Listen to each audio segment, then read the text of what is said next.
ƴulɓe gurdiwal no wiye charbon bio e francire e dow furno hon tokosun ngam wulnude ataya ko ɗe ƴulɓe rakki hutorto kan defu makko gila joni duuɓi joyi. ko waɗi mi suɓi ɗe ƴulɓe ko sabu ɗe moƴƴi ndefu ɗe yaway huɓɓude kadi ɗe tunintama ɗe ƴulɓe yaltinta kadi curki ay yaali meɗen lando debbo on wonde yo ɓeydan men ƴulɓe ɗe sabu ɗe o addi ɗe gasi.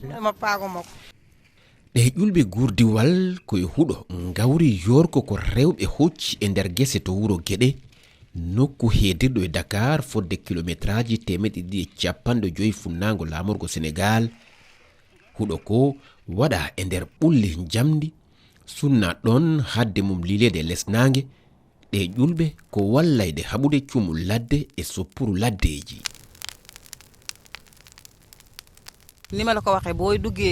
no min mbiri mon ni tan so a naati e nder ladde nde tan aɗa yiya wuro Lambaye kono gila fedde nebeday fuɗɗi nde eɓɓore hay goto ala e soppude ladde nde ɗum kadi waɗi ha daabeji ɗi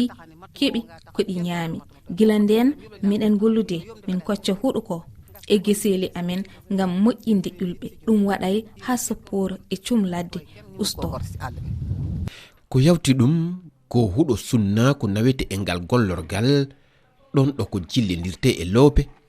ɗum fof e nder machine no yaltina tan ko ƴulɓe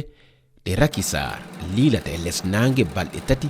hadde mum ɗe hutorede. ayi si ɗum addama ɗo ko pesete tawo ha waɗa kiloji 24 loppe ɗin kiloji 6 min jilla ɗum e ndiyam so min naadu ɗum e nder machine si ƴulɓe ɗen yalti min liila ɗe e lesnange. ɗe ƴulɓe gurdiwal ko ɓurɗe hoyande to bange faggudu ɓesnguli kono kadi ko kanƴe ɓuri ɓe moƴƴande kala ko yowiti e ndefu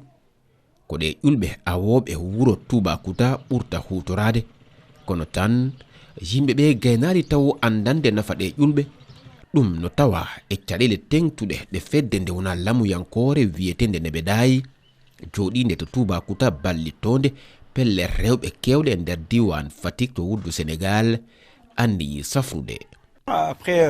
weeɓani so tawi neɗɗo yeehi ha mawni mbayla jikku muɗum ha tengti noon e yimɓe mawɓe to banggue duuɓi kono hande ɓe gowi hutorade ƴulɓe wadde ko ɓuuri himmude ko hande koyo ɓesguli ɗi mbawɗum hutorade miɗen e nde eɓɓore e nder leyɗe kewɗe ɗo joni min mbaɗi tindinoje kewɗe min tawama e herjinoji kewɗi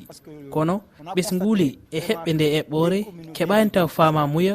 holno ƴulɓe ɗe kutorte miɗen gollodo e ɓesguli ɗi tawi ko holludeɓe holno ɗe ƴulɓe kani hutorede. ƴulɓe gurdiwal ko feere nde fedde neɓedayi yaltini gila ko ɓuri duuɓi 10 joni ngam ustude soppuru ladde e nder laddeji to Sénégal e wiide anduɓe ndiyam e laddeji leydi ndi ngakki fodde 350 hectare uji ladde hakkunde kitale 2005 e 2023.